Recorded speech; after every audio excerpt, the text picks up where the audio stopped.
So many personal effects scattered in the wind during the tornado outbreak. It's a wonder that anything found is still recognizable. In depth tonight, Brian Mastery takes us to one of the hardest hit areas outside of Blair, where families are now thinking about whether they'll rebuild. 5 days into cleanup, and the surroundings look less like a mess. But the questions don't get any easier when you've lost everything. Where will we stay? We need clothes. Will we rebuild? What does insurance cover? What about a car? It's a never-ending list. We're just so busy, like all the things to do, the checklist with the insurance and cleaning up, and trying to salvage what we can, meaning like basically pictures. For the Dondelinger family, a welcome diversion last night. Boy, was it needed. VIP treatment at the Zach Bryan concert in downtown Omaha. If only for a moment, their worries could take a back seat.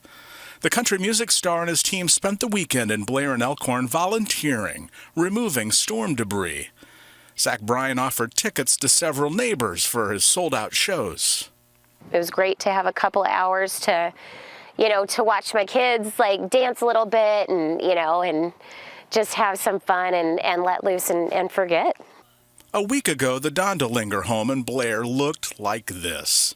Home to raising 3 children, holding 13 years of memories. Friday afternoon, the tornado removed the top floors, along with everything inside. For all the ills that come with social media, the technology often rises to the occasion. Fast forward to this pasture near Hornick, Iowa. A couple noticed something that didn't belong. A photo of a kid in a snowsuit. Bob and Jane Madsen let others know, and soon the internet did its thing. That's for sure Morgan, my Morgan. That little girl is 16 now.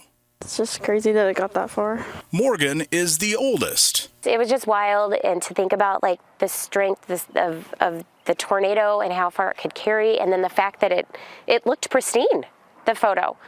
Morgan graduates in 2 years. Something tells me this picture that traveled 70 miles in a devastating storm will somehow be front and center at the high school graduation party. Well, we'll just have a limited selection now. One day at a time, right? The Blair family tells me that they may have more photos that were found. Volunteers tried to put those sort of items in totes, but the family hasn't had time to go through them yet. By the way, it didn't hurt that Senior Chief Meteorologist Rusty Lord grew up in this part of Iowa, 60 miles away as the crow flies, he tells me. And he knows the couple who found several photos in the pasture, so he shared the pictures with his thousands of followers. The sentimental check from the Omaha National Bank you see here from 1949, that one, to my knowledge, still unclaimed. Live in the studio, Brian Mastery, 6 News. Incredible story, Brian. Thank you.